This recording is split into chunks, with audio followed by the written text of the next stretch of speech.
நான் கேட்டேன், எனக்கு சொன்னார், என்னிடத்தில் சொன்னார். இந்த கருத்து வரக்கூடிய சமயத்து அது மாதிரி ஹத்தசனா அக்பரனா அது மாதிரியான வாசகத்தை போட்டு அவர் சொல்லணும்னு புகாரி சொல்றாங்க. இதுல ஹதீசுகளை உசூல்ல புகாரியுடைய ஷர்த்து கடுமையா இருந்தாலும் அதை எல்லாரும் ஏத்துக்கல. ஏத்துக்கிறதுனாலதான் முஸ்லீமையும் சஹீன்னு ஒத்துக்கிட்டாங்க. முஸ்லீம் நூலை இல்லாட்டி சஹீஹ் இல்லைன்னு இருப்பாங்க. உலக மக்கள்லாம் சேர்ந்து எல்லா அறிஞர்களும் சேர்ந்து முஸ்லீம் நூலை என்ன பண்றாங்க, சஹீஹ்ங்கறாங்க. அதுல இப்படித்தான் வரும், இப்ராஹிம் வழியா இஸ்மாயில், மூசா வழியா முஸ்தபான்னு வரும். அப்ப அவர் புகாரி கணக்குப்படி கேட்கல, அது பலவீனம். ஆனா முஸ்லீம் இமாம் படி சரி. ஆனா உலகம் எல்லாம் எதை ஏத்துக்கிட்டாங்க, முஸ்லீம் இமாமுடைய ஷரத்தை ஏத்துக்கிட்டாங்க. புகாரி இமாமுடையது கொஞ்சம் சிறப்பானதுன்னு வேணா சொல்லலாம், கூடுதலா பார்த்திருக்கிறாரு. ஆனா அதுதான் சரிங்கிறதுக்கு அளவுகோல் கிடையாது. சரிங்கிறதுக்கு முஸ்லீம் சொல்றதுதான் சரியான அளவுகோல்ங்கிறது தான் யதார்த்தமான ஒரு நிலைமைங்க. அந்த அடிப்படையில் நம்ம ஒரு ஹதீஸ பத்தி எழுதும் பொழுது ஜாஃபர், அதாவது இந்த தையிப மாபக்கியம் நம்பாளிக்கும் ஒரு ஹதீஸ துணை ஆதாரமா நம்ம எடுத்து வச்சு இதுல நம்ம வைக்கல. அது எங்களுக்கு தேவையும் இல்லைன்னு வைங்களேன். துணை ஆதாரமா வேணான்னு வச்சுட்டோம், அது தேவையில்லை. மெயின் ஆதாரத்தில் நின்று இந்த டாபிக்காக நினைவு தான் படுத்துறேன். அதுல என்ன வருதுன்னு கேட்டா, ஜாஃபர் அப்படிங்கிறவர்கிட்ட இருந்து உஸ்மான், உஸ்மானிடம் இருந்து கைலான், கைலானிடம் இருந்து யாலா, இப்படி அறிவிப்பதாக அந்த செய்தி இடம்பெற்றிருக்கிறது. இந்த செய்தியில இப்ப நம்ம எப்படி பாக்குறோம்னா, இவங்க எல்லாருமே ஒருத்தருக்கு ஒருத்தர் காலத்தில் வாழ்ந்திருக்கிறாங்க. அதாவது ஜாஃபரிடம் இருந்து உஸ்மான் வருதுல, ஜாஃபர் உஸ்மான் சமகாலத்தில் வாழ்ந்திருக்கிறாங்க. உஸ்மான் இருந்து கைலாண்டு வருது, சமகாலத்தில் வாழ்ந்திருக்கிறாங்க. கைலாண்டு இருந்து யாலாண்டு வருது, சமகாலத்தில் வாழ்ந்திருக்கிறாங்க. பிளஸ் நம்பகமானவங்களாம் இருக்கணும். சமகாலத்தில் டூப்பு பெருவழியா இருந்தா கேட்காம கேட்டாம வரல, சமகாலத்தில் இருக்க வேண்டும். அவங்க ரெண்டு பேரும் யார்கிட்ட இவர் கேட்டேன்னு சொல்றாரோ அவர் நம்பிக்கைக்குரியவராக இருக்க வேண்டும். மூணாவது, இடையில ஒரு ஆளை உருவிட்டு அறிவிக்கிறவர் அவர் இருக்கக்கூடாது. கரெக்டா தான் சொல்லுவார் அவர். எப்படிப்பட்டவரா இருக்கனே, இப்ப என் வழியாக ஒரு செய்தியை நீங்க கேட்டுப்பட்டு நீங்க ஒரு ஆள்கிட்ட சொல்றீங்க, அவர் நானே சொன்னதா சொல்லக்கூடாது. என் வழியாக நீங்க கேட்கறீங்க, நீங்க போய் நான் சொன்னதாக சொல்றீங்க. அவர் என்ன பண்றாரு, நடுவுல உள்ள ஆளை விட்டுறாரு, பிஜே சொன்னாருங்கிறார், இவர் கேட்காமலே. இந்த கோளாறு உள்ளவர் என்று அறியப்பட்டிருக்க கூடாது. இப்படி இருந்தால் அதை நம்ம அவங்க கேட்டார்னு ஒத்துக்கலாம் அப்படிங்கிறார் முஸ்லீம் இமாம். இப்ப முஸ்லீம் இமாம் அடிப்படையில் நம்ம அந்த ஹதீஸ் சரின்னு நம்ம எழுதியிருந்தோம்ங்க.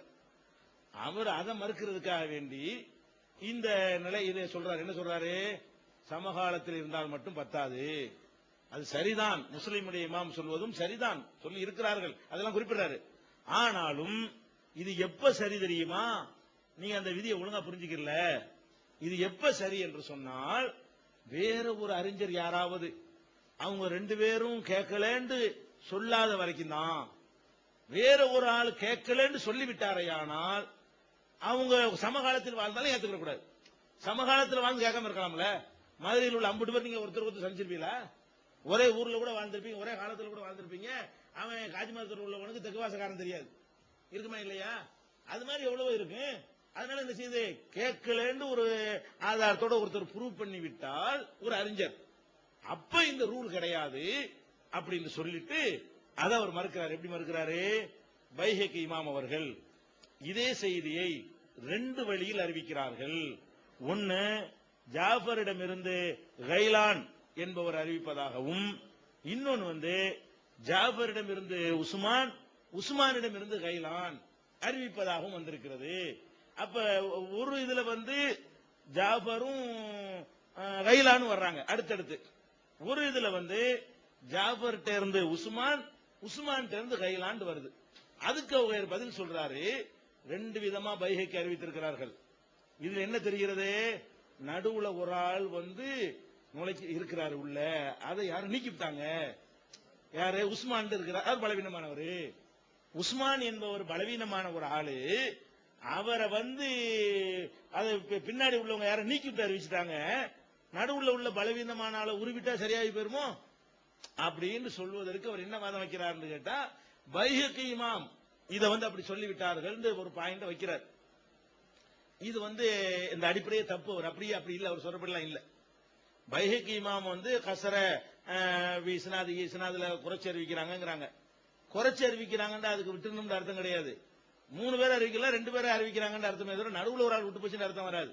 அந்த அர்த்தம் இல்லைங்கிற நான் தனியா நிறுவுறேன். அதுக்கு ஆதாரங்கள் வச்சிருக்கிறேன். இந்த கசர பீஸ்ராதி வந்தா அதுக்கு என்ன மீனிங், அதே மாரிபத்து சுனன்ல பைஹகி இமாமே அதுக்கு என்ன வழக்கம் தர்றாருங்கிறது இருக்குது. அவங்க சொல்ல அர்த்தம் இல்ல. அதே நேரத்தில் இது ஒரு இது அவர் என்ன கேட்கிறாருன்னா, சரி நீங்க சொன்னது நாங்க ஏத்துக்கிட்டோங்கிறாரு. இப்ப இது இல்லைன்ட்டாரு. இப்ப என்ன சொல்றாரு, நீங்க சொன்னீங்களா இல்ல சமகாலத்தில் வாழ்ந்தா போதும்னீங்கல்ல, இது தப்பு, இதை நான் ஒத்துக்கிட்டேன். சமகாலத்தில் இருந்தாங்க ஜரீருங்கிறவரு அபு இஸ்ஹாக் என்னஞ்சாங்க சமகாலத்தில் இருந்தாங்க. இவர் 85ல பிறக்கிறாரு, அவர் 129ல மரணிக்கிறாரு. 85ல பிறந்த ஒருத்தர் 129ல மரணித்தவரை பார்க்க முடியும் சமகாலம். அதனால உங்க உசூலுக்கு சரியா இருக்கு, எங்க உசூலுக்கு தப்பு தான், இது தப்புன்னு நான் ஒத்துக்கிறேன். இவர் நம்ம சொன்னால மனசாட்சிப்படி ஒத்துக்கல, அப்படித்தான் ஒரு வாரத்துக்கு தான் ஒத்துக்கிறாரு. அவர் வாரத்துக்கு ஒத்துக்கிட்டாரு. சரி ஒத்துக்கிட்ட பிறகு இப்ப என்ன அவர் கேட்கிறாருன்னு கேட்டா, சரி உங்க உங்க நிலைக்கு நான் வந்துட்டேன், இது இல்ல வாபஸ், இது வாபஸ் வாங்கிட்டேன். உங்க நிலைமைக்கு நான் வந்துட்டேன். என்ன வந்துட்டேன், சந்திச்சாலே போதும் நிலைக்கு வந்துட்டேன். அவர் சொல்றாரு ஜரீர் அபு இஸ்ஹாக் வந்துருச்சுல, ஒரு காலத்தில் இருந்தோம், சரி சமகாலத்தில் வாழ்ந்திருக்கிறாங்கல்ல, அது போதும் எங்களுக்கு. ரெண்டு பேரும் நல்ல ஆள்க, குறை இல்லாத ஆள்க, தத்லீஸ் இல்லாத, அதாவது நடுவுல ஒரு ஆள் உருவிட்டு அறிவிக்கிறாள் இல்ல, அப்படிங்கிற ஒரு அடிப்படையில நீங்கள் எதை சொல்லுகிறீர்களோ அதை நான் ஏத்துக்கிறேங்கிறார். அவர் ஏத்துக்கிட்ட பிறகு இப்ப வாங்க, இப்ப எப்படி நீங்க அதை குறை சொல்லுவீங்க, நிலைப்பாட்டை மாத்திக்கிட்டார்ல, அவருடைய நிலையும் என் நிலையும் ஒன்னாயி போச்சு அப்படின்னு சொல்லி உங்க வாதப்படி நீங்க எப்படி அதை பலவீனம் நம்பிக்கை இடையில ஆள் விட்டுச்சுன்னு இப்படி சொல்லுவீங்க. மாத்திக்கிட்டாருன்னா வைக்கலாம், மாத்திக்கிட்டாருன்னா அதுல என்ன செய்யக்கூடாது, நம்ம கொஸ்டின் கேட்க கூடாது, நம்ம நிலைக்கு அது வந்துட்டார். இப்ப ஏன் நிலைப்படி இதை வைக்கலாமான்னு கேட்டா, ஏன் நிலையில இன்னும் கொஞ்சம் தெளிவு இருக்கிறது, விஷயம் இருக்கிறது. என்ன விஷயம் என்றால், அவங்க கேட்கவில்லை என்பதை வேற அறிஞர்கள் திட்டவட்டமா காரணத்தோட உறுதிப்படுத்தி இருப்பார்களேயானால் சமகாலம் பத்தாது என்பதையும் சேர்த்துக் கொள்ள வேண்டும். பைஹகில் அப்படி இல்லை, இதுல அப்படி இருக்குது. எப்படி இருக்குது, அதாவது ஹர்மலா, சஹ்னூன், யூனுஸ், பஹர் இப்னு நஸ்ர் வகைருஹும் மற்றும் பலர், இவ்வளவு பேரும் சொல்கிறார்கள். என்ன சொல்கிறார்கள், ஜரீருக்கும் அபு இஸ்ஹாக்கும் நடுவுல ஹசன் இப்னு உமாரான்னு ஒருத்தர் சொருவி சொல்றாங்க. இத ஆய்வு பண்ணி ஒரு அறிஞர் சொல்கிறாரு, இந்த இவ்வளவு நல்ல ஆட்க ஹுஃபால்கள், இவங்கெல்லாம் கரெக்டா செய்திகளை அறிவிக்கக்கூடியவங்க, இவங்க அறிவிச்ச செய்திகள்ல இந்த ஆள் வழியாகத்தான் அவர் கேட்டிருக்காரு நல்லா தெரியுது என்று சொல்லி லம் யஸ்மான்னு சொல்றாரு. பாயிண்ட் என்ன தெரியுமா, கேட்கலங்கிறார். பைஹகி விஷயத்துல அப்படி இல்ல. பைஹகி விஷயத்துல அவர் 3 பேரை போட்டு அறிவிச்சிருக்காரு, இவர் 2 பேரை போட்டு அறிவிச்சிருக்காருன்னு வந்திருக்கு. கேட்கலன்னு ஒண்ணு ஜட்ஜ்மெண்ட் பண்ணல பைஹகி. இங்க என்ன மேட்ரு, இங்க மேட்ரு என்னன்னு கேட்டா லம் யஸ்மாங்கிறாரு. அதை மட்டும் சொல்லல, இந்த கோளார பண்ணினதே சுலைமான் வேற கண்டுபிடிச்சு வர சொல்றாரு. இது லம் யஸ்மான்னு சொல்றாரு.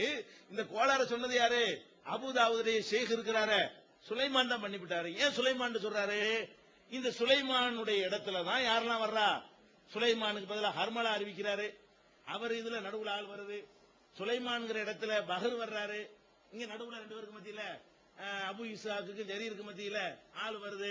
இந்த சுலைமான்ங்கிற இடத்துல ஹர்மலா என்ன மாதிரி பேர்கள் புதுசு புதுசா, சஹ்னூன் வர்றாரு, அவரும் அது மாதிரி இருக்கிறாரு, யூனுஸ் வர்றாரு. இப்ப அவர் பாக்குறாரு, இந்த 4 பேரும் வைட்டான ஆள்க, இந்த 4 பேரும் சொல்லும் பொழுதெல்லாம் ஜரீரு, ஹசனு, அபு இஸ்ஹாக்குங்கிறாங்க. இந்த பர்டிகுலர் இதே ஹதீஸுக்கு வேற ஹதீஸ் சொன்னா கூட அந்த ஹதீஸை கேட்கல, இந்த ஹதீஸை கேட்டான்றான். சேம் இந்த ஒரு ஹதீஸுக்கே என்ன சொல்றாங்கன்னு கேட்டா இப்படிதான் அறிவிச்சிருக்கிறாங்க. யோசிச்சு பார்த்து ஆய்வு பண்ணி அவர் சொல்றாரு.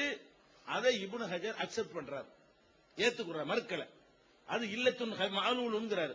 அது மறைவான நிறைய பேர் கவனிக்காத ஒரு குறை, கவனிக்காம விட்டுட்டாங்க, அதான் ஹபியான்னு அர்த்தம். அந்த மாதிரி ஒரு குறைபாடு இருக்குன்னு அவர் சொல்றாரு. இதுக்கு பொருந்துமா, இது எங்க விதி, அதே தான் எங்க ரூலுக்கும், எங்க வேண்டாவாத்துக்காக சொல்லல. இப்படி கேட்கலன்னு ப்ரூவ் செய்யப்பட்டால் ஒரே காலத்தில் வாழ்ந்து 10 தான் நாங்க சொல்றோம். ஒரு 2 பேரும் ஒரு காலத்தில் வாழ்ந்திருக்கிறாங்க, கேட்கவில்லை என்று உறுதி செய்யப்படுகிறது தக்க காரணங்களோட, அப்ப கேட்டார் நாங்க சொல்ல மாட்டோம். அப்ப எங்க நிலை பிரகாரமும் அது ஆளு விடுபட்டு கேட்கலன்னு அர்த்தம். எங்க நிலைமையை நீங்க ஒத்துக்கிட்ட காரணத்தினால உங்க நிலைமை பிரகாரமும் என்ன செய்யல, அவரு கேட்கல. 2 பேர் நிலை பிரகாரமும் அது பலவீனம். பிடிவாதத்துக்காக வேண்டி எங்க நிலைக்கு நாங்க எல்லாம் பேசல. எங்க நிலை உங்க நிலை 2 நிலைப்படி பார்த்தாலும் அது வந்து இஸ்ஹாக் கிட்ட இருந்து ஜரீர் கேட்க கிடையாது. அதை ஒரு அறிஞர் ஆய்வு பண்ணி காரணங்களோட உறுதி பண்ணி சொல்றாருங்கும் போது அதை ஏத்துக்கிறது என்பதுதான் சரியான. பைஹக்கி விஷயத்துக்கு சொன்னதை விட கடுமையான வார்த்தைகளும் தக்க காரணங்களோடும் இது வந்து என்ன செய்யப்பட்டிருக்கு, நிறுவப்பட்டிருக்குங்கிறதுனால சொல்றோம். இப்ப என்ன பாயிண்ட், அது கூட முக்கியம் இல்ல. பாயிண்ட் என்னன்னு கேட்டா, இதுதான் இதுக்கு தான் நம்ம வந்தோமா? நான் திருப்பி நான் வர்றேன். எதுக்கு நம்ம வந்திருக்கிறோம்? எதுக்கு இவ்வளவு மனஸ்தாபங்கள், இவ்வளவு பிரச்சனைகளுக்கெல்லாம் எது காரணம்?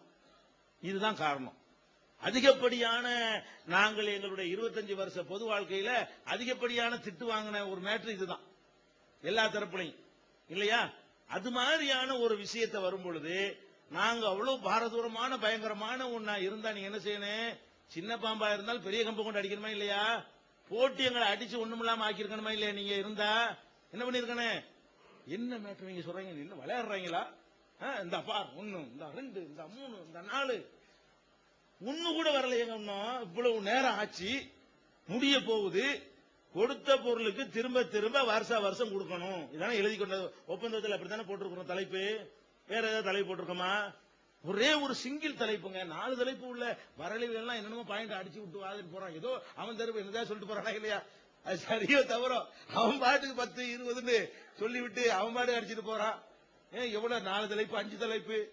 இது என்ன சிறுக்குல உள்ளவன்? நான் கேட்கிறேன், சிறுக்க நியாயப்படுத்துறவன்ட்ட கூட அவனுக்குன்னு சில ஏற்றுக்கொள்ள தகாதா இருந்தாலும் ஏத்துக்கிறது மாதிரி சில பேர் நம்பக்கூடிய வகையில சிலதை சொல்றானே, அப்படி கூடவா உங்களுக்கு இல்ல? அப்படி கூட இல்லை. ஒரு பேச்சுக்கு, அதாவது உண்மைக்கு இல்லாட்டா கூட பேச்சுக்கு எந்த அவருங்க அப்படின்னு சொல்வதற்காவது ஏதாவது இருக்குதா? ஏன் இப்படி ஒரு நிலைமை? நான் கேட்கிறேன், ஏன் நம்ம வந்து இப்படி சிந்திக்க மாட்டேங்கிறோம்? சரி, தெளிவா கிடைக்கல, நம்ம என்னத்துக்கு நம்ம வீட்டு மார்க்கமா?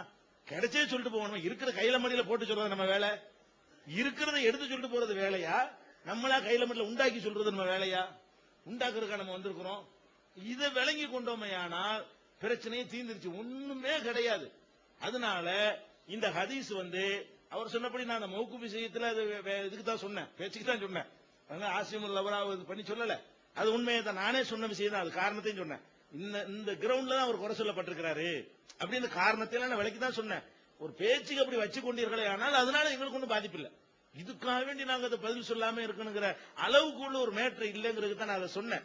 அதனால அதையும் வச்சுக்கிட்டீங்கன்னா 5, அதை வந்து ஃபார்மாலிட்டிக்கு சொன்னு வச்சுக்கிட்டீங்கன்னா 4 பலவீனங்கள் சந்தேகத்துக்கு இடம் இல்லாமல் உங்க நிலைப்பாட்டுப்படியும் எங்க நிலைப்பாட்டுப்படியும் நீங்கள் இப்ப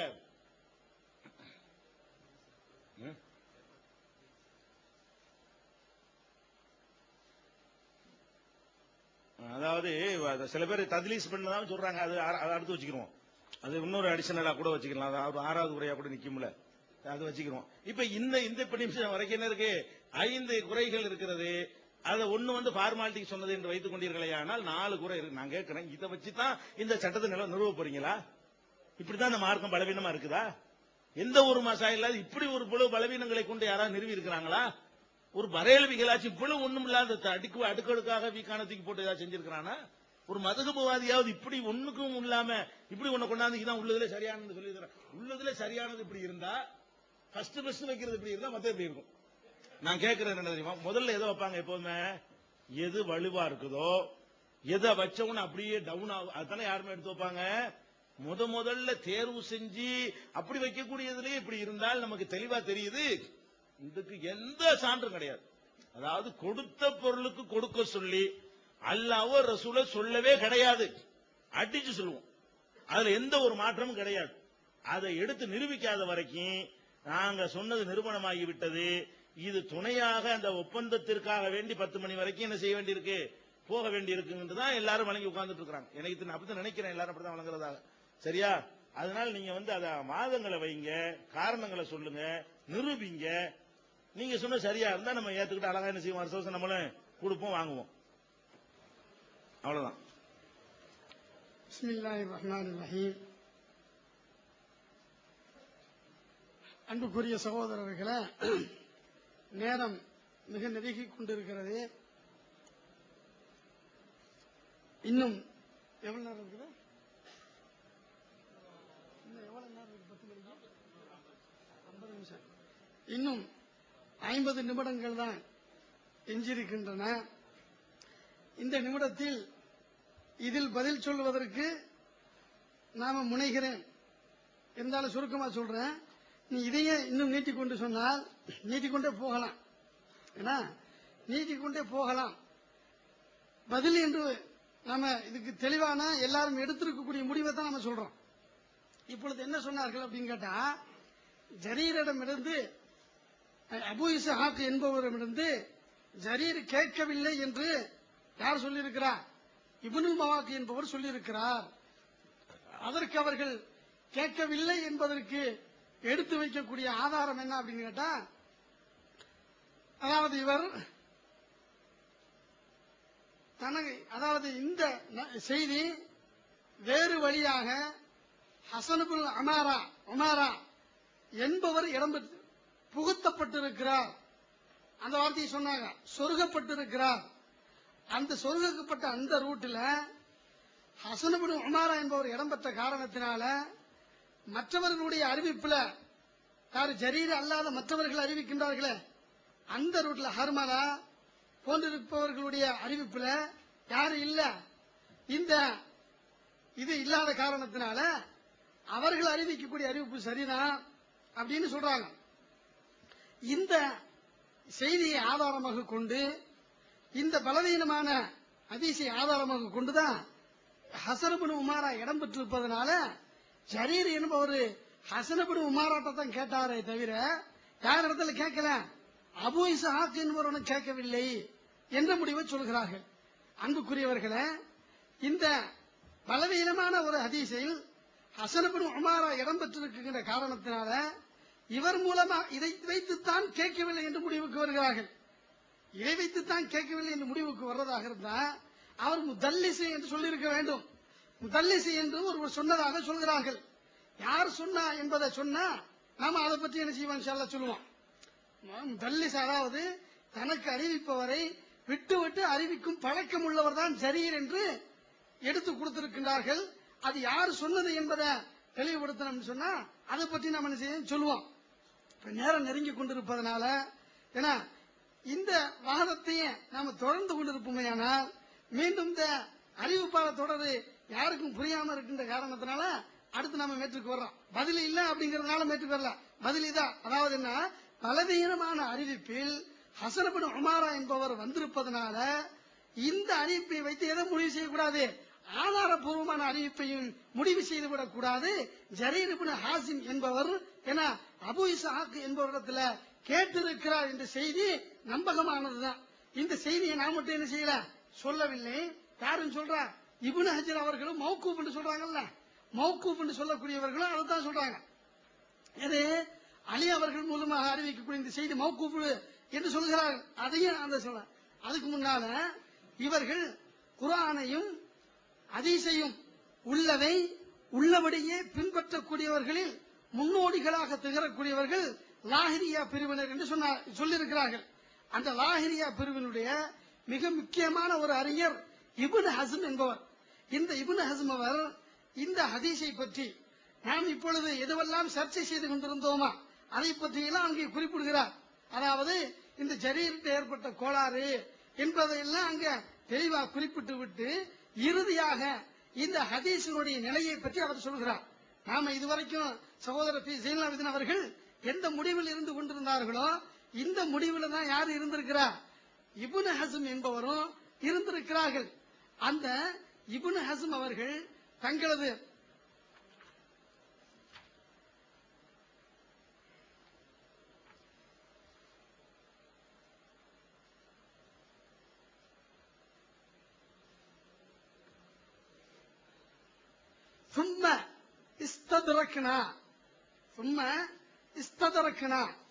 நாம் பெற்றுக்கொண்டோம். பின்பு ஜரீர் இப்னு ஹாசிம், ஜரீர் இப்னு ஹாசிமுடைய ஹதீஸ் ஆகிறது முஸ்னதுன் ஸஹீஹுன், அது சரியாக தொடர்பு உள்ளதுதான். யாரும் என்ன செய்யல, விடுபடவில்லை. சுலைமான் அவர்கள் விடுபட்டதாக சொல்கின்றார்களே அந்த கருத்தும் சரியல்ல.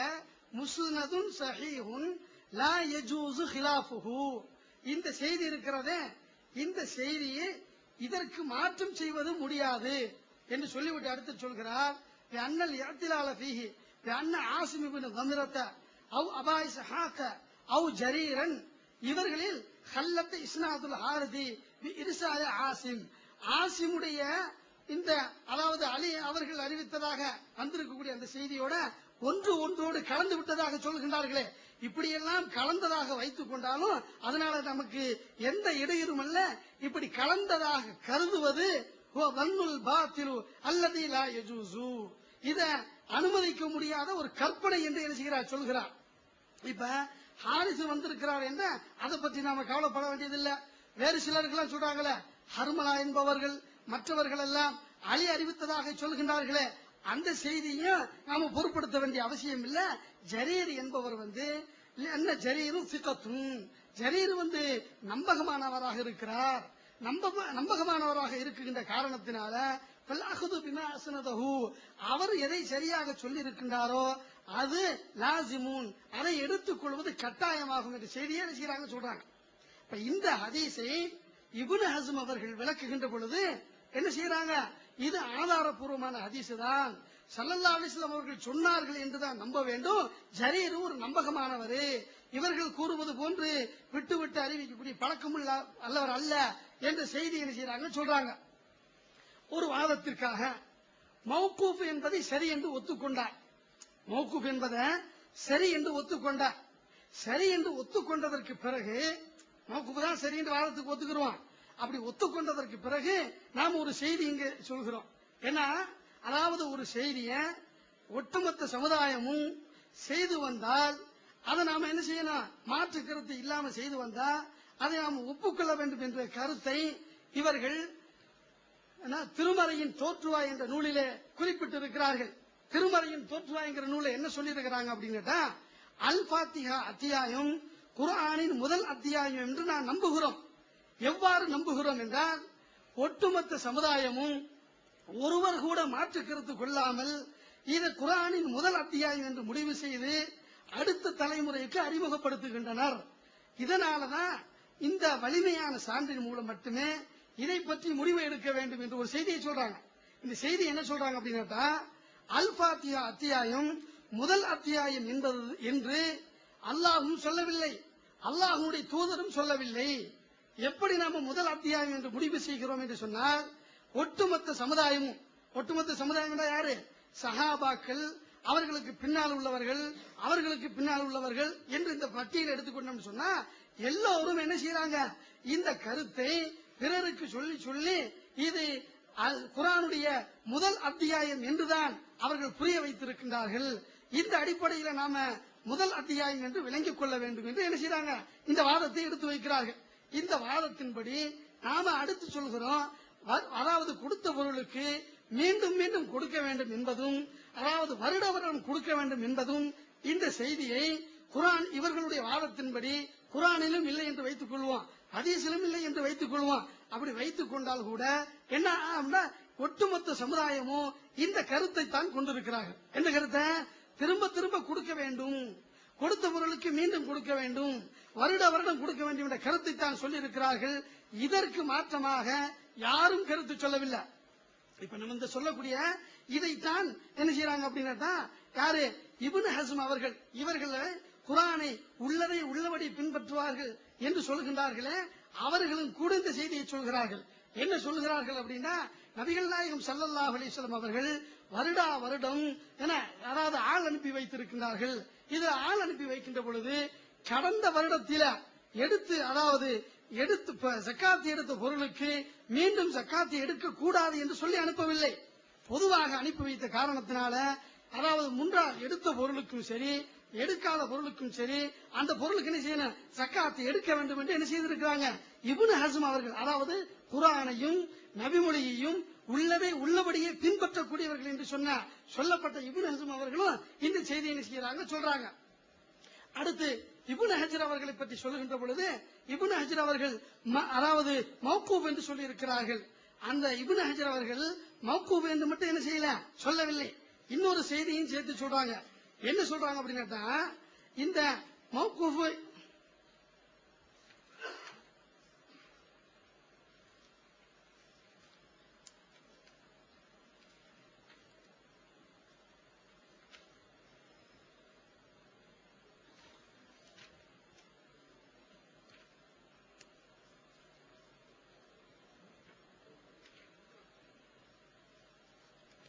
என்ன செய்தியை சொல்கிறார்கள் அப்படின்னு கேட்டா, அதாவது இந்த ஹதீஸில் இருக்கக்கூடிய செய்திகளை சொல்லிவிட்டு குல்து அவர்கள் சொல்கிறார். யாரு? இப்னு ஹஜர் சொல்கிறார், ஹதீஸு அலியின், ஹதீஸ் அலியினுடைய அந்த ஹதீஸ்ல லா பஸ பி இஸ்னாதிஹி, அதாவது ஸல்லல்லாஹு அலைஹி வஸல்லம் அவர்கள் வரைக்கும் என்ன மௌகூஃப் என்பதுல உறுதி. இப்னு ஹஜருடைய இது மௌகூஃப் என்பதுல எந்த குறையும் இல்ல. ஆனா லா பஸ பிஹின்னு சொன்னது எதுலன்னா, நபிகள் நாயகம் ஸல்லல்லாஹு அலைஹி வஸல்லம் சொன்னதாக வருகிறது. அதுல லா பஸ பிஹி வல் ஆசாரு துதுலுஹு, சஹாபாக்கள் இதை நடைமுறைப்படுத்தி வந்திருக்கிறார்கள் அல்லவா, அது இதை உறுதிப்படுத்துகிறது. சஹாபாக்கள் செய்யறது நம்ம தனி ஆதாரமாக எடுத்து சொல்லல, துணை ஆதாரமாக அதாவது இது ஒரு முதன்மை ஆதாரமாக எடுத்து சொல்லவில்லை, துணை ஆதாரமாகத்தான் சொல்கிறேன். துதுலுஹு, இந்த அலியினுடைய ஹதீஸை அது வலுப்படுத்துகிறது. ஆனா ஒட்டுமொத்த அந்த சஹாபாக்களும் இந்த இதை இவ்வாறுதான் கடைபிடித்து வந்திருக்கின்றார்கள். கொடுத்த பொருளுக்கு திரும்ப திரும்ப கொடுக்க வேண்டும் என்றும் வருட வருடம் கொடுக்க வேண்டும் என்ற கருத்தை தான் வலியுறுத்தி வந்திருக்கிறார்கள். எனவே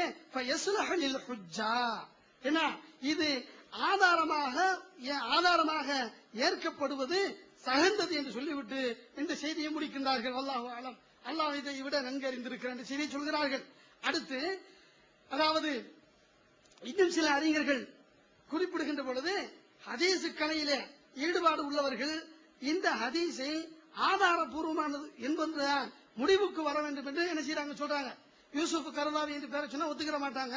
இருந்தாலும் இவரும் ஹதீஸ் கலை அறிஞர்கள் ஹதீஸை காரணத்தோடு சொல்வதனால நம்ம என்ன செய்யறோம், அவர் மட்டும் சொல்லவில்லை, மற்ற எல்லா பல இந்த சமுதாயம் முழுவதுமே இதை தாங்க சொல்லுது. என்ன சொல்லுது, இந்த ஜகாத்து கொடுக்கக்கூடிய விஷயத்துல வருட வருடம் கொடுக்க வேண்டும், கொடுத்த பொருளுக்கு திரும்ப திரும்ப கொடுக்க வேண்டும் என்று என்ன செய்கிறது சொல்கிறது. இன்னொரு செய்தியை சொன்னாங்க. என்ன அப்படின்னு கேட்டா, இந்த ஹதீஸ ஆதாரபூர்வமானதை ஏற்றுக்கொண்டாலும் ஆதாரபூர்வமானதான் வருஷம் அதாவது ஒரு வருடம் நிறைவடையாமல் ஜகாத் இல்லைன்னு வந்துருச்சு.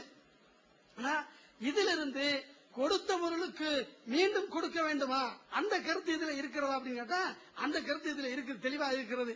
எவ்வாறு தெளிவாக இருக்கிறது அப்படின்னு சொன்னா, அதாவது இருந்தால் ஒரு வருடம் பூர்த்தி அடைந்தால் நீங்க என்ன செய்யுங்க, ஜகாத்து கொடுங்கள் என்று சொல்கிறார்கள். அதாவது இந்த ஷர்த் இருந்தால் இவ்வாறு செய்யுங்கள், உங்களிடத்தில் 1000 ரூபாய் இருந்தால் 25 ரூபாய் கொடுங்கள் என்று சொல்லப்பட்டா, எப்பொழுதெல்லாம் 1000 ரூபாய் இருந்து ஒரு வருடம் பூர்த்தி அடைகிறதோ அந்த நேரத்தில் நீங்கள் கொடுத்துத்தான் ஆக வேண்டும். உதாரணமாக அதாவது தொழுகை பற்றி சொல்லப்பட்டிருக்கிறது. தொழுகையில ஒதுவனுடைய சட்டம் வருகின்ற பொழுது தொழுகைக்கு நீங்கள் சென்றால் நீங்க என்ன செய்யணும், உதவு செய்து கொள்ளுங்கள் என்று அல்லாஹ் குறிப்பிட்டு காட்டுகிறான். தொழுகைக்கு எப்பொழுதெல்லாம் நாம் செல்கின்றோமோ அவ்வாறு செல்கின்ற பொழுதெல்லாம் என்ன செய்யணும், உதவு செய்து கொள்ள வேண்டும். இது நம்ம எளிதாக புரிந்து கொள்ளக்கூடிய ஒரு விஷயம். அதுபோல ஜக்காத்து விஷயத்தில் எப்படி வந்திருக்கிறது என்றால், உங்களுக்கு 200 திர்ஹம் இருக்குமையானால் அதற்கு ஒரு வருடம் பூர்த்தி அடைந்து விட்டால் நீங்க என்ன செய்யுங்க, ஜக்காத்து கொடுங்க என்று சொல்லப்படுகிறது. இந்த அடிப்படையில இன்றைக்கு 200 திர்ஹம் இருந்தது, இதற்கு ஒரு வருடம் பூர்த்தி அடைந்து விட்டது, இன்றைக்கு நான் ஜக்காத்து கொடுத்து விடுகிறேன். 5 திர்ஹம் கொடுத்து விட்டால் எஞ்சி இருப்பது எத்தனை, 195. 195 ஆக இருக்கக்கூடியது மீண்டும் அன்றைய தினத்திலோ அடுத்த தினத்திலோ ஒரு 5 திர்ஹம் எனக்கு வருகிறது. அப்படி வந்தால் இந்த ஹதீஸை அப்படியே பொருத்தி பார்க்கலாம். உங்களுக்கு 200 திர்ஹம் இருந்தால் 200 திர்ஹம் வந்துருச்சா, வந்து அதற்கு ஒரு வருடம் பூர்த்தி அடைந்து விட்டால் அப்ப என்ன செய்யணும், மீண்டும் ஜக்காத்து கொடுக்க வேண்டும் என்ற இந்த செய்தியை நாம இந்த அரபில ஷர்த்து ஜவாப்னு சொல்லுவாங்க. ஷர்த்து இருக்குமே ஆனால் அதனுடைய ஜஸா நிச்சயம் இருக்க வேண்டும். தொழுகைக்கு நீங்கள் சென்றால் உது செய்து கொள்ள வேண்டும். அதே போன்று 200 திர்ஹம் இருந்து ஒரு வருடம் பூர்த்தி அடைந்து விட்டால் கொடுக்க வேண்டும். அது கொடுத்த பொருளுக்கும் திரும்ப கொடுக்க வேண்டும் என்பதை இது வலியுறுத்துகிறது என்பதை நாம தெளிவாக சொல்கிறோம். அடுத்து இன்னொரு சுருக்கமா இருக்கிறதுனால அடுத்தடுத்து இன்னொரு சான்றை எடுத்து வைக்கிறோம். இந்த சான்றை நாம் சொல்வதற்கு முன்பு இந்த செய்தியும் அபூதாவுதில் தான் இடம்பெறுகிறது. அபூதாவுத் அவர்கள் எவ்வாறு பதிவு செய்கிறார்கள் என்று சொன்னால், கராத்து ஃபீ கிதாபி அப்துல்லா இப்னு சாலிம், அப்துல்லா இப்னு சாலிமுடைய நூலிலே நான் படித்தேன் என்று சொல்லி ஒரு செய்தியை பதிவு செய்கிறார்கள். அந்த செய்தியில் ஜுபைதி என்பவரிடமிருந்து கேட்டேன் என்று சொல்லி இந்த ஹதீஸை பதிவு செய்கிறார்கள். அந்த ஹதீஸில என்ன செய்தி வருகிறது சொன்னா, தனது செல்வத்திலிருந்து, நேரம் சுருக்கமாக இருப்பதனால சுருக்கமாக சொல்றேன். அதாவது இந்த தனது ஒருவன்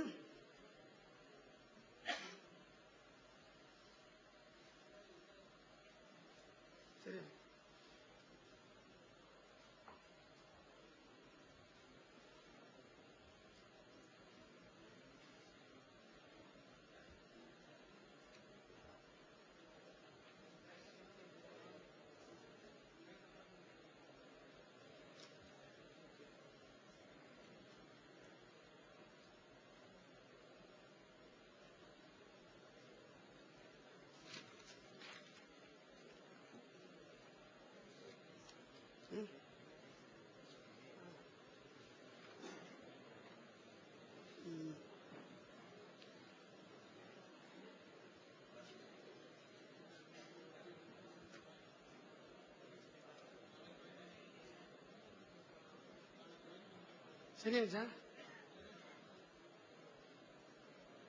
அபூதாவதில் வந்திருக்கக்கூடிய ஒரு ஹதீஸ், சலாசுன் மன் ஃபஅலஹுன்ன,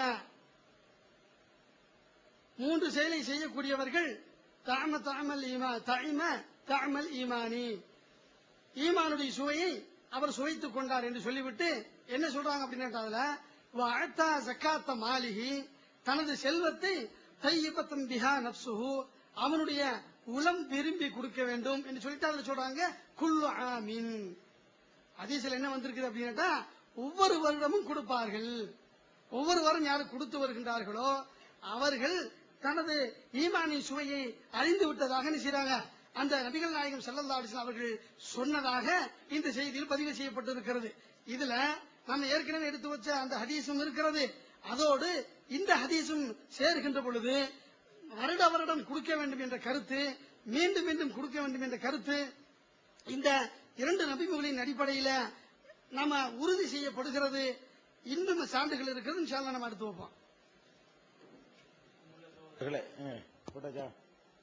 அன்புள்ள சகோதரர்களே, இது என்னுடைய கடைசி அமர்வு. கடைசி அமர்வுல தொகுப்பா எல்லாத்தையும் தொகுத்து சொல்ற நேரத்தில் இப்ப என்ன செய்யறாங்க, புதுசு புதுசா சொல்றதெல்லாம் வைக்கிறாங்க. இதுக்கு முந்தி வைக்கல. வச்சிருந்தா என்ன செய்யலாம், அதை அக்குவர் ஆணிவர் அலசி போட்டிருக்கலாம். சரி இருக்கட்டும், நாளைக்கு கேள்வி கேட்கிற நேரம் உங்களுக்கு இருக்கிறது, அது அப்ப தெரியும் அதுல என்னென்ன செய்யலாம்னு. ஃபர்ஸ்ட் விஷயத்துக்கு வருவோம். அதாவது இந்த இப்னு ஹஸ்ம் அவர்கள் இது பலவீனமானது நம்ம சொல்லிவிட்டோம். அதுக்கு காரண காரியத்தோடு அதுக்கு பதில் இல்ல. ஒரே பதில் என்ன, இப்னு ஹஸ்ம் சொல்லிட்டாரு அப்படிங்கிறது. இப்ப நான் ஏற்கனவே சொல்லு, இப்னு ஹஸ்ம் சொன்னா என்னங்கிற, இப்னு ஹஸ்ம் என்ன காரணம் சொல்றாரு, இந்த காரணத்துக்கு பதில் என்ன, இந்த அறிஞர்கள் எல்லாம் என்ன காரணத்தை சுட்டி காட்டினாங்களோ அந்த காரணத்துக்கு ஒரு பதில் சொன்னாரா? ஏன் இப்னு ஹஸ்ம் இப்படிதான் சொல்லியிருக்காரு. எப்படி சொல்லியிருக்காரு, ரசூல் ஸல்லல்லாஹு அலைஹி வஸல்லம் வருஷம் வருஷம் ஜகாத் வசூலுக்கு ஆள் அனுப்புனாங்க, அபூபக்கர் அனுப்பிட்டே இருந்தாங்க. அது குறைவ சஹீஹான சனதோட இது பதிவு செய்யப்பட்டிருக்குங்கிறாரு. ஆனா சஹீஹான சனதா இல்ல, ஜுஹ்ரி தான் அறிவிக்கிறார், அது இப்னு ஷிஹாப் தான் அறிவிக்கிறார்னு வருது. அவர் எப்படி ரசூலுல்லாஹ் காலத்தில் உள்ளது ஒரு சொல்ல இயலும், அபூபக்கர் காலத்தில் உள்ளது அவர் எப்படி சொல்ல இயலும், அதை கூட சஹீஹ்ங்கிறாரு. அதே இப்னு ஹஸ்ம் அதுக்கு அடுத்த பக்கத்திலேயோ முந்தின பக்கத்திலேயோ ரொம்ப தள்ளி போக வேணாம், நீங்க எதை காட்டினீங்களோ அது பக்கத்துல அதுவும் இருக்கிறது.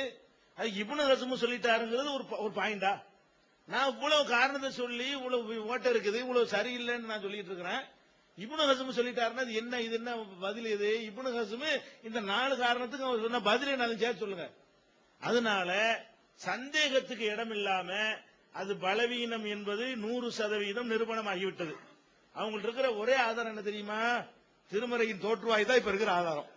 அதாவது ஜக்காத்தை கொடுத்த பொருளுக்கு திருப்பி திருப்பி கொடுக்கணுங்கிறதுக்கு நான் எழுதின திருமறையின் தோற்றுவாய்ங்கிற அந்த புஸ்தகம் தான் என்னவா இருக்கு பிரதானமான, இது ஒரு ஆதாரமா? அதுல அதையா நான் சொல்லி இருக்கிறேன். நீங்க நாளைக்கு திருமறையின் தோற்றுவாய் படிச்சுட்டு அதுக்கு இதுக்குள்ள வேறுபாடு நீங்க கேளுங்க, நீங்களும் கேட்பீங்க, மக்கள் கேட்கலாம். அதுக்கு நான் பதில் சொல்ல விரும்பல. பாயிண்ட் என்ன, நீங்க சொல்றது காலாகாலம் இருந்தது, தொடரா இருந்தது, இதெல்லாம் கதை. காலாகாலம்லாம் இருக்க கிடையாது. அலி சொன்னதாக மட்டும்தான் அது பொறுப்பாகுமே தவிர உலகமெல்லாம் சேர்ந்து செஞ்சாங்கன்றது ஆயிரம். அப்படி வச்சுக்கிட்டா கூட இப்னு ஹஸ்ம் மௌகூஃப்னு உறுதியானா கூட அது உலகமெல்லாம் ஒத்துக்கிருச்சு. அலி சொன்னாருங்கிறது உறுதியாகுமே தவிர உலகமெல்லாம் சொன்னிச்சு ஆகுமா அதுக்கு? இதெல்லாம் ஒரு மனம் முரண்டுல சொல்லப்படுற ஒரு விஷயம். இப்னு ஹஸ்ம் அவர்கள் இந்த விஷயத்தில் ஆதாரம் இல்லாமல் காரணம் இல்லாமல் தான் சொல்றாரு. காரணத்தை நீங்களும் சொல்லல, அவரும் சொல்லல, அவரும் சொல்லல. நீங்களாவது பொறுப்பேற்றுக் கொண்டு காரணம் சொல்லணுமா இல்லையா? காரணம் சொன்னா தான் இப்னு ஹஸ்ம் இழுக்காம நீங்களே சொல்லிருப்பீங்களா? காரணம் இருந்தா நான் சொன்ன 4 காரணத்துக்கு வரிசையா என்னன்னா தப்புன்னு நீங்க சொல்லிருப்பீங்களே. அதனால இதெல்லாம் மேட்டர் கிடையாது. திருப்பி சொல்றேன், ஒவ்வொரு வருஷம் அபூதாவூத் ஹதீஸ் எப்ப வைக்கிறாரு, அவர் கேட்டுக்கொண்டு இதுதான் கடைசி எனக்கு அது தெரிந்து கொண்டு என்ன செய்யறாரு, இந்த குள்ளாம அப்ப வச்சிருந்தீங்களா இதுக்கு மேல பீஸ் பீஸ் ஆயிருக்கும். இந்த இப்ப சொன்ன 200 திருகம் இருக்கு பாருங்க, அதுக்கு மேல பீஸ் பீஸ் எழுதிருக்காரு. பதில் அதை படிச்சு பார்த்தீங்கன்னு சொன்னா அவர் எழுதுனதை வைத்து அதை பலவீனம் நிரூபிச்சிடலாம். அதெல்லாம் நீங்க ரெண்டையும் படிச்சு நீங்க மக்கள் கேள்வி கேட்பீங்க, அதுவும் பலவீனமானது. அப்பதான் இன்னும் சொல்ல போனா நான் ஏற்கனவே சொல்லிட்டேன், அவங்க நம்பிக்கைப்படி இதுதான் வைத்தானது. அதே இந்த நிலைன்னா 2வது நீங்களே பாத்துக்கிறீங்க. அவங்க நம்பிக்கை பிரகாரம் எதை முதல்ல வைப்பாங்களோ அதுதான் வெயிட்டானது இந்த லட்சணத்தில் இருக்கிறது. திருப்பி நான் வருகிறேன், இது மாதிரியான காரணங்களை சொல்லாதீங்க. இப்னு ஹஸ்ம் சொன்னாரு, இதுதான் காலகாலம் இருந்தது, இதுதான் பல வருஷங்களாக உலகத்தில் நடைமுறையில் இருந்தது, இதை சொல்லாதீங்க. மார்க்கத்தில் புது கருத்து பழைய கருத்துங்கிறதுக்குரிய ஒரே அளவுகோல் அல்லாஹ்வுடைய ரசூல் சொன்னது பழசு, சொல்லாத எல்லாம் புதுசு. குல்ல முஹதத்தின் பிதா தான். இது முஹதத்து, இது பிதாத். எது பிதாத்து? இது இல்லாத ஒன்ன மார்க்கத்தில் அல்லாஹ்வும் ரசூலும் சொல்லாத ஒரு சட்டத்தை நீங்க சேர்த்து இல்லாத ஒரு சட்டத்தை சொன்னீர்களே, ஆனால் அது குல்ல நீங்க கேட்டீல கூடாது அது கூட வந்துடும். அப்படி இது பிதாத், ரசூல் ஸல்லல்லாஹு அலைஹி வஸல்லம் சொன்னாத ஒரு விஷயம். ஆனா தலைப்பு அது இல்ல. அதனால அதுக்குள்ள போல தெரியும், முடிச்சுட்டு அதுக்கு போகணுங்கிறதுனால.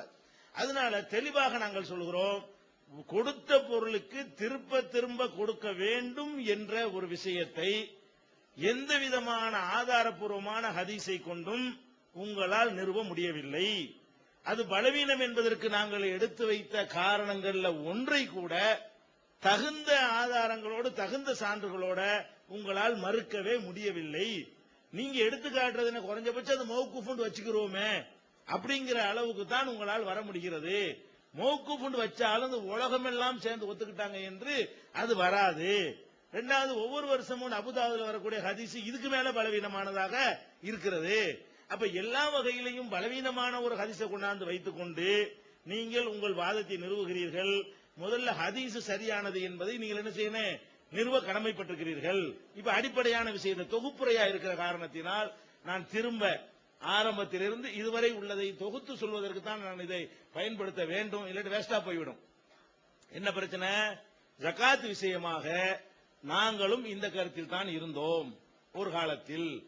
அதுல எங்களுக்கு ஒரு மாற்று கருத்தோ வெறுப்புலாம் எங்களுக்கு கிடையாது. எங்களுக்கு சின்ன வயசுல சொல்லி தந்த ஒரு கருத்தை நிறுவுவதற்காக வேண்டி இப்படி ஒரு நிலைப்பாட்டை நாங்கள் எடுக்கல.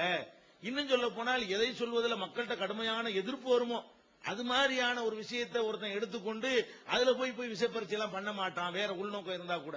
இது அவ்வளவு பெரிய பாரதூரமான விளைவை எல்லாரையும் ஒண்ணு சேர்த்து ஒரு பெல்ட்ல ஆக்கும்னு எங்களுக்கு தெரியும். இதை லேசா எடுத்துக்கிற மாட்டீங்கன்னு தெரியுங்க. பேசிக்கு சரியா உட்காரல.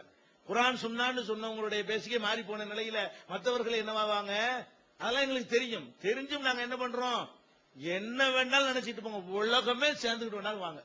எங்களுக்கு வேண்டியது அல்லாஹ்வும் ரசூலும் சொன்னது. அதை எடுத்து ஒரு சொல்ல காட்டுங்க, டாபிக் ஓவர்.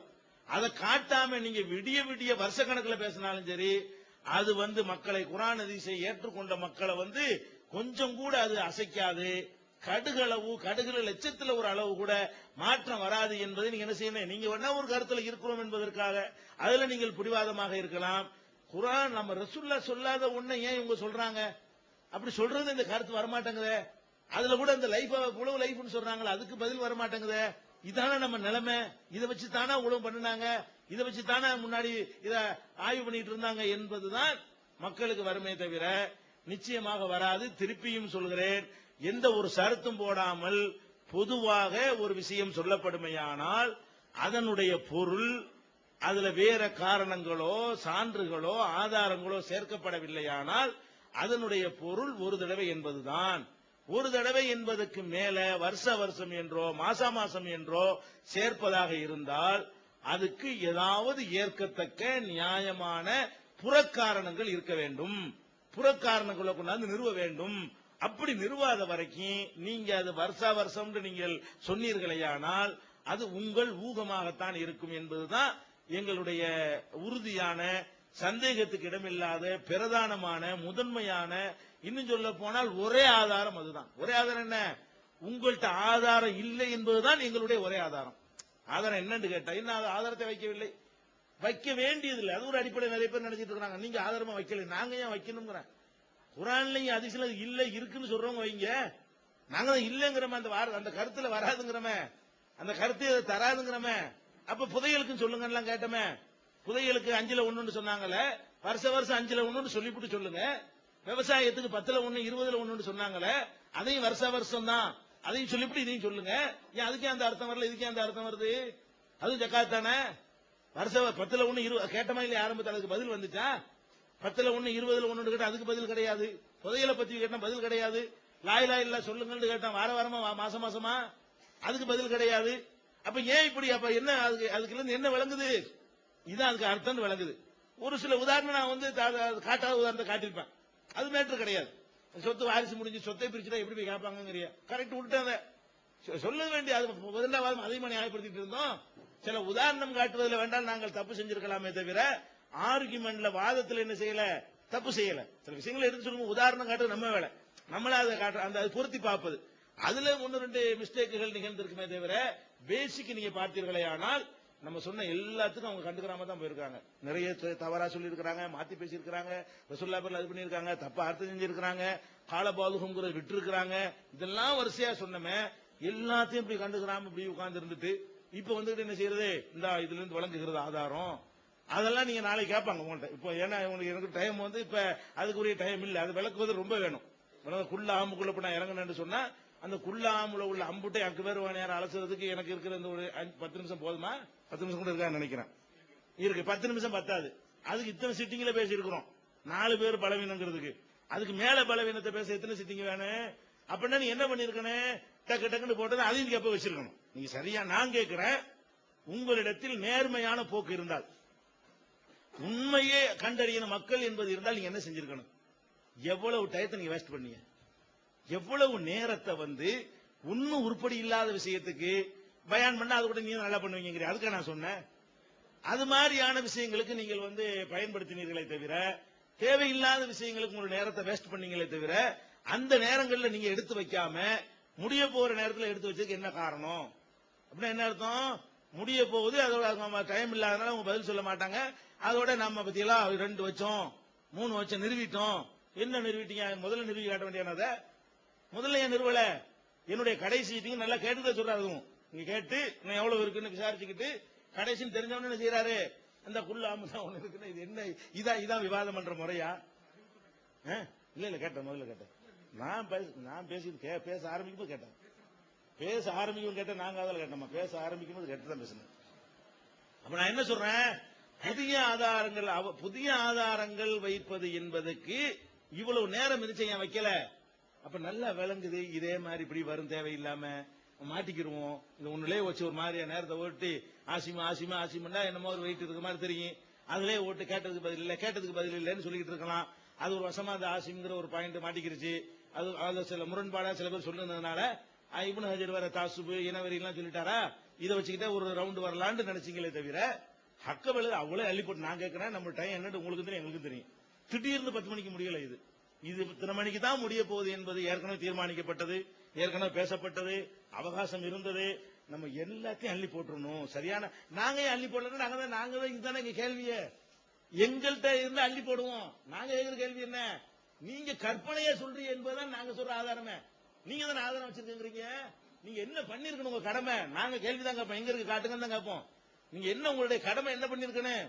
கொஞ்ச நேரம் தான் இருக்குது, எல்லாத்தையும் அள்ளி போடுவோம். 2 நிக்கட்டும் 2 நிக்கட்டும், 10 தூக்கி போடுவோம், 9 போனா கூட 1 நிக்கட்டும் என்கிற மாதிரி தானே நீங்க செஞ்சிருக்கணும். என்ன அவ்வளவு பேரும் உட்கார வச்சுக்கிட்டு ஒண்ணும் இல்லாம போட்டுக்கிட்டு சரி இரு ஆச்சுமே இப்படி இதெல்லாம் என்னது? இதெல்லாம் ஒரு நல்ல ஒரு வாதத்தினுடைய முறை இல்ல. அல்லாஹ் பயந்துக்கிறன்னு சொல்வதை நம்ம வந்து ஒரு விதண்டாவாதத்துக்கு பிடிவாதத்துக்கு சொல்லக்கூடாது. நேர்மை இருக்க வேண்டும். விவாதத்தில் என்ன இருக்கணும்? நேர்மை இருக்கணும். நேர்மைண்டா என்ன? நிறைய நேர்மை அவர் தவறாரு. அவர் சொன்னதை எடுத்துக்காட்டினா அவ்வளவு மாத்தி பேசுறாரு. நேர்மைன்னா என்ன அர்த்தம்? நான் ஏற்றுக்கொண்டதுல வந்து நான் மறுத்தா அது வந்து நேர்மை கிடையாதுங்க. நான் என் நிலைப்பாட்டில வந்து நான் எதை தப்புங்கிறேன்னு அதை ஆதாரமா வைக்கவே நான் கூடாது. நான் என் கருத்துப்படி இது தப்புங்கிறேன், இதுதான் ஆதாரம். உங்க கருத்துப்படி சரின்னு இருக்குது, நான் வச்சு அது பேர் மோசடி.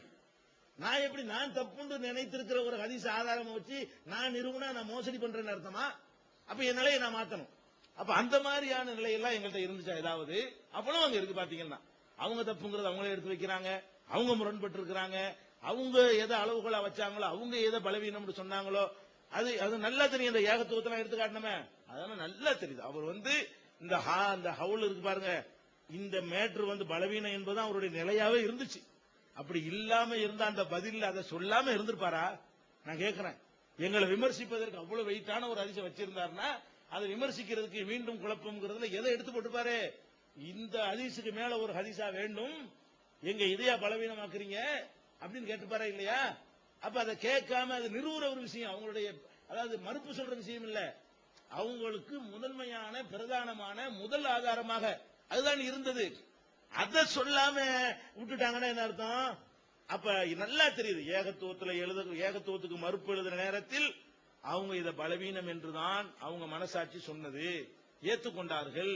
இந்த சபையில ஆதாரம் ஒண்ணு வைக்கிறதா இருந்தா குறைஞ்ச பலவீனம் அவங்க கணக்கு போட்டு இதை வச்சாங்க. சரியா?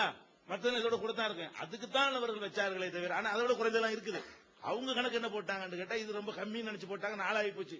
2 உள்ளதை போட்டிருக்கலாம். நம்ம குறைஞ்ச பலவீனத்தை விட்டு அதுதான் இப்ப நடந்திருக்கே தவிர கண்டிப்பாக நீங்கள் உங்கள் மனோ இச்சைப்படியும் நீங்கள் ஏற்கனவே கொண்டிருக்கிற கொள்கைக்கு மாற்றமாகவும் நீங்கள் ஏற்கனவே இருக்கிற நிலைப்பாட்டுக்கு மாற்றமாகவும் உங்களுக்கு முரணாகவும் அவ்வளவை நீங்க பேசியிருக்கிறீங்க, அவ்வளவு எடுத்து வச்சிருக்கிறீங்க. எந்த விதமான தார்மீக நெறியும் நீங்க கடைபிடிக்கலை என்று சொல்லி இதுல யாரு என்ன விஷயங்களை விட்டிருந்தாலும் வந்திருக்கக்கூடியவர்கள் விவரமான மக்கள்லாம் இருக்கிறீங்க. அந்த விவரமான மக்கள் என்னுடைய வாதத்துல இப்ப கூட ஒரு கேட்டால இதுல அந்த அர்த்தம் வரத்தான் செய்யுதுன்னு நானே கூட சொல்லி தர்றேன். அது வருமானு என்ற கேளுங்க. நீங்க விடக்கூடாது, என்ன நீங்க விடக்கூடாது. ஏன் அது விவரமா சொல்ல வேண்டிய எனக்கு இந்த நேரத்தில் சொல்ல இயலாது.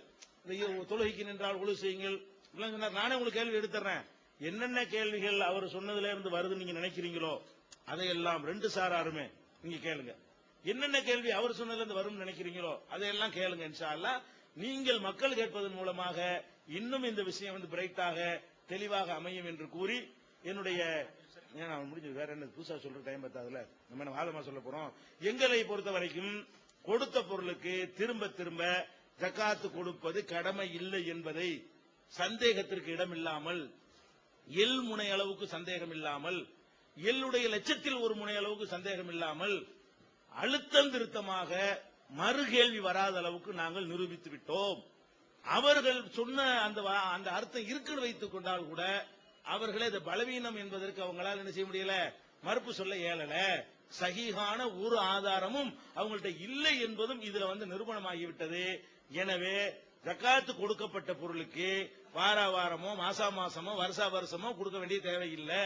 ஒரு தடவை கொடுத்துட்டோம்னு சொன்னா அடுத்து நமக்கு வரக்கூடிய பொருளுக்கு தான் ஜக்காத்து கொடுப்பது கடமை. அது மத்தது கொடுக்க வேண்டியது அவசியம் கிடையாது, அது கட்டாயம் கிடையாது, அது தேவை கிடையாது என்பதை நாங்கள் சந்தேகத்துக்கு இடமில்லாமல் நிரூபித்து விட்டோம்.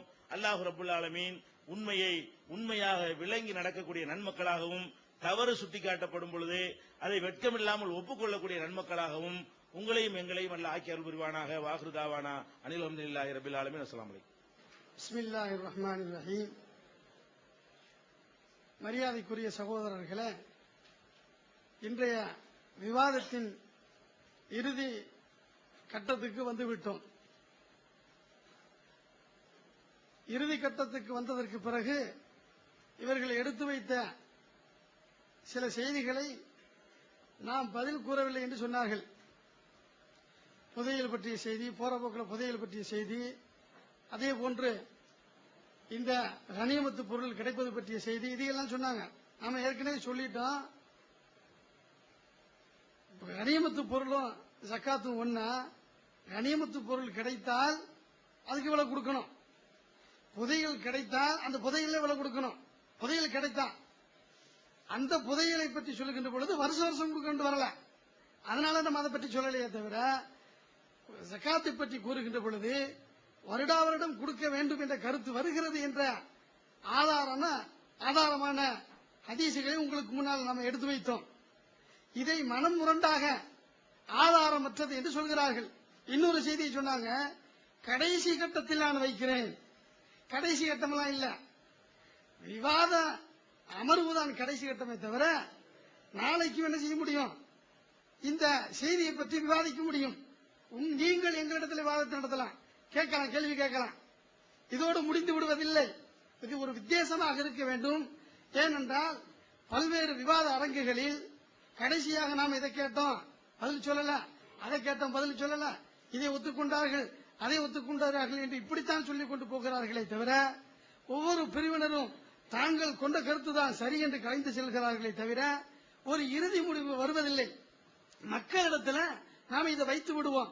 மக்கள் விளங்கிக் கொள்வதற்காக அடுத்த நாள் கேள்வி கேட்டு தெளிவு வரட்டும் என்பதற்காகத்தான் இப்படி ஒரு மாற்றமான ஒரு புதிய முடிவை நாம் என்ன செய்திருக்கிறோம், அறிவித்தோம்.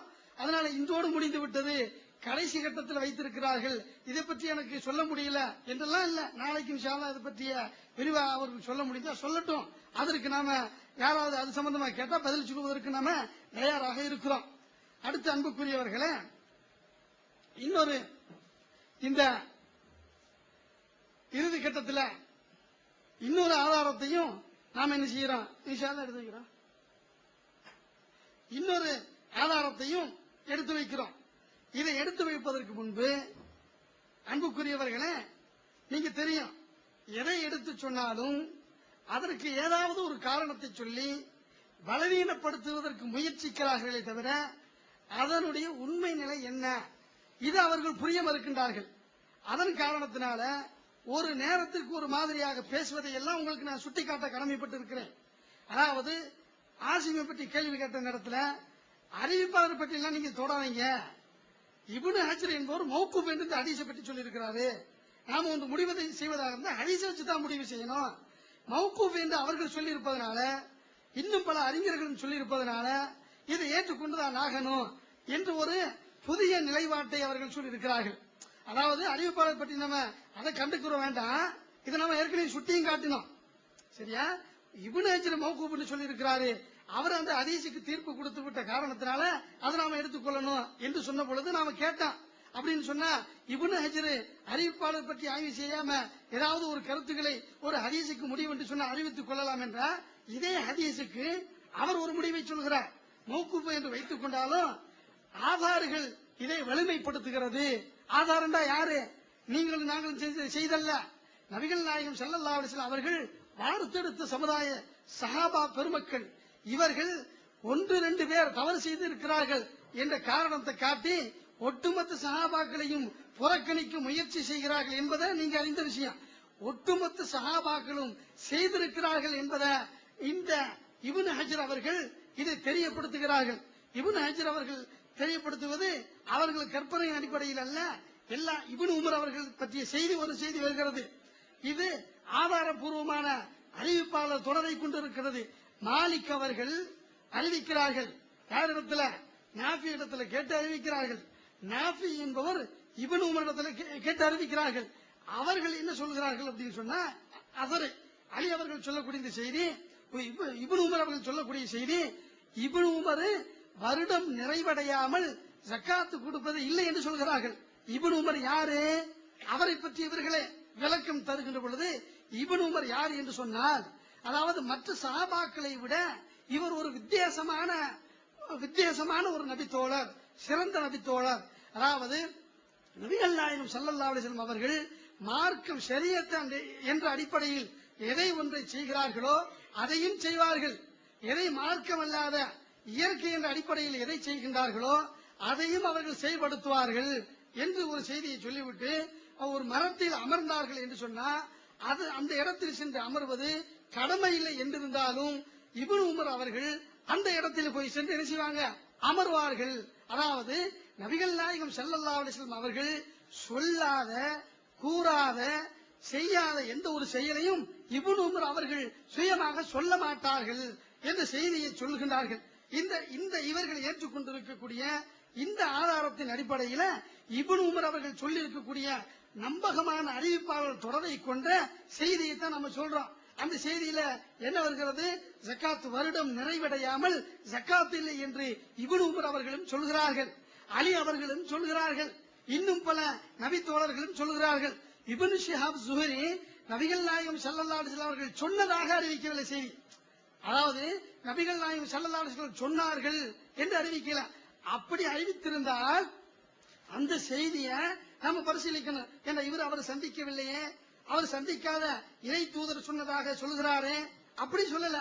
எப்படி சொல்கிறார்கள் என்றால் லம் யப்லுகுனா அன் அஹதின், யாரிடமிருந்து நமக்கு செய்தி கிடைக்கவில்லை.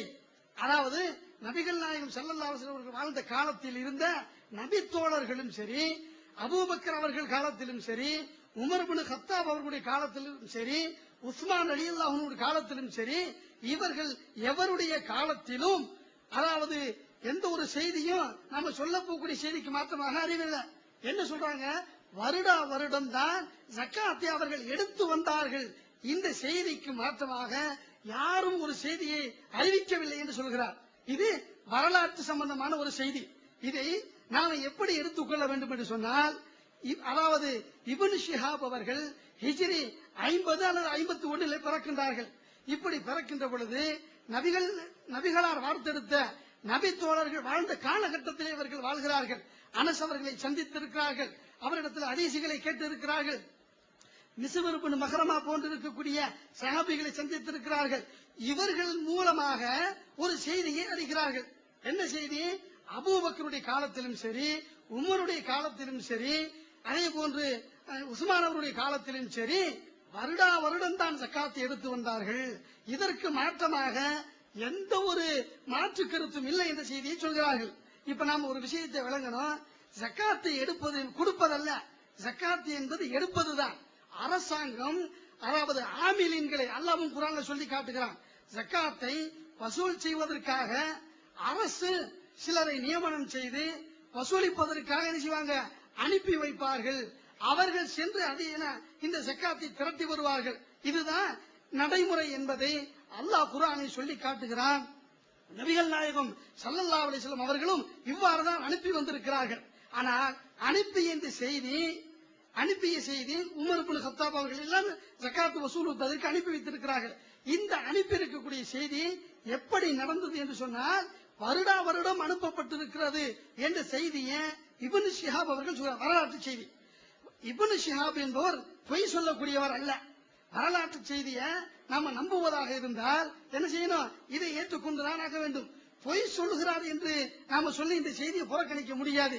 இப்படி நாம புறக்கணிக்க முனைந்தோம் என்று சொன்னா வரலாற்று செய்திகளில் பல செய்திகளை நாம என்ன செய்யணும், புறக்கணிக்க வேண்டிய நிலை ஏற்படும். என இப்னு ஷிஹாப் ஸூர் என்ற வரலாற்று செய்தி அனைவருக்கும் தெரிந்ததாக இருக்கிறது. இப்னு ஷிஹாப் வாழ்ந்த காலத்தில் என்ன செய்தி பரவலாக எல்லோரிடத்திலும் நடைமுறை இருக்கிறதுன்னு சொன்னா, அபூபக்கர் வருட வருடம் தான் ஜக்காத் எடுத்தார்கள், உமர் அவர்கள் வருட வருடம் தான் ஜக்காத் எடுத்தார்கள், உஸ்மான் அவர்கள் வருட வருடம் தான் ஜக்காத் எடுத்தார்கள், அலி அவர்களே ஒப்புக்கொண்டார்கள். அலி அவர்கள் வருட வருடம் தான் ஜக்காத்துங்கிற செய்தியா அதுல இருக்குதுங்கிற ஒத்துக்கொண்டார்கள். இது இப்னு ஷிஹாப் ஸுஹ்ரி அவர்கள் வாழ்ந்த காலத்தில் உள்ள இந்த செய்தியை சொல்கிறார்கள். அதே போன்று இமாம் ஷாஃபி அவர்கள் தமது நூலிலே குறிப்பிடுகின்ற பொழுது அந்த ஹிஜ்ரி 150வது ஆண்டு காலத்தில் இந்த செய்தியை சொல்லும் பொழுது வருடா வருடம் ஜக்காத்தை எடுத்தார்கள் என்ற செய்தியை மாற்றமாக வேறு ஒரு கருத்து இல்லை என்று அவரும் சொல்கிறார்கள்.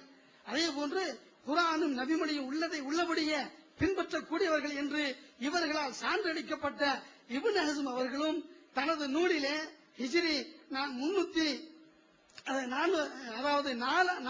நூற்றாண்டிலே பிறந்து வாழ்ந்த அந்த அவர்களும் இந்த கருத்தை தான் சொல்கிறார். வருடா வருடம் கொடுக்க வேண்டும் என்ற செய்தியை தான் சொல்கிறார்.